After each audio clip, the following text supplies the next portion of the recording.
Украсувањето на јајцата е вистинско задоволство. Тоа е најубавиот дел од подготовката за Великден. Со овие зборови не пречека Ана Трифуновски, млада домакинка која заедно со нејзините две ќерки за камерата на телевизија Нова ги отворија вратите од својот дом, за да ни покажат како тие подготвуваат великденски јајца, символот на најголемиот христијански празник. Црвените јајца, таа постапка јас не ги фарбам едно по едно нели во боја, туку директно ќе ја ставиме бојата во тенџерче со некои 9 јајца, ајде, повели, само сипи ја внатре бојата. Ете така. Сакаш и ти? Ајде, сипи ја и ти другата. Ќе ставиме малку секако оцет. Немам појма зашто, ама се става оцет. Веројатно за да виде бојата добра и ќе ги оставиме, тие веќе се ептен во врела вода, нели? Ќе ја измешкаме бојата и ќе ги оставиме да си ја фатат фино бојата. Сега, многу е важно претходно, пред да ги бојадосувате јајцата, бојадисувате, да фино ги измиете, нели? Затоа што се што имало нечистотија претходно залепена на нив, ќе остави флекичка, нема да фати убаво бојата. Така да, тоа е тоа. Сега, тие би требало, според упатството, барем малку да се варат вака во бојата, за да фино си фати бојата. Се надевам дека ќе ми испаднат.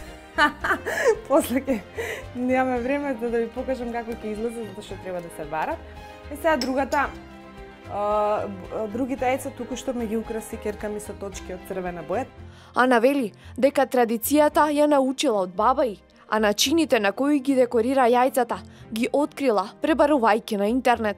Не е тоа нешто многу тешко. Значи само првото слојче од еве, тоа е најтенкото слојче, да. Чекам. Не треба само белката не треба. Од јајцето, чекај, не сум се подготвила четкичката, не знам кај ми. Еверска, можеме и вака. Еве го, јас со прст, затоа што не знам четкичката ми ја нема.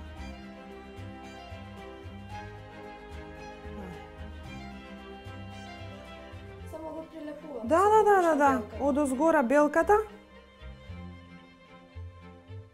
И е така.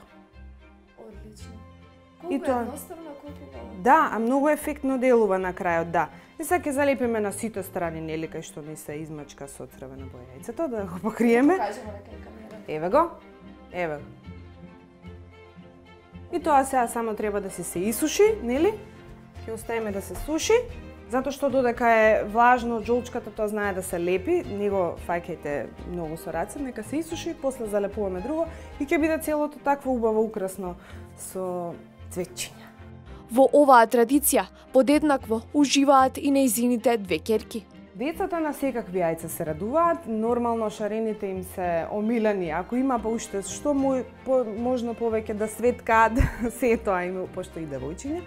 Ама јас лично ги сакам и црвените, како што реков, заради символиката, а ги сакам и шарените затоа што си сакам па се што е така убаво, рачно изработено, сакам да изработувам такви работи, да украсам. Ја запрашавме што друго подготвува за великденската трпеза.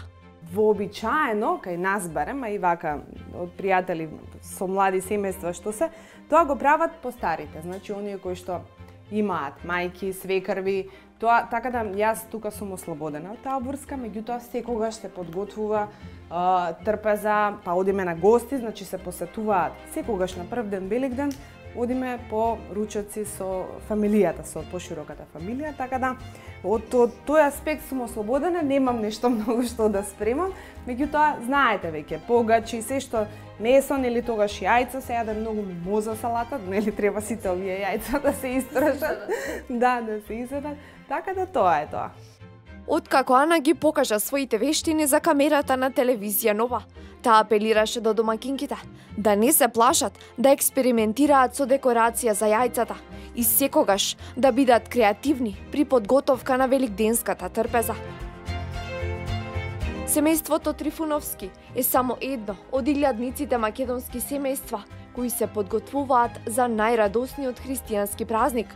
Подготовките ги зближуваат луѓето и будат размена на позитивни емоции. Затоа, за Великден и вие поканете го духовниот мир и полни со радост прославете го Христовото воскресение.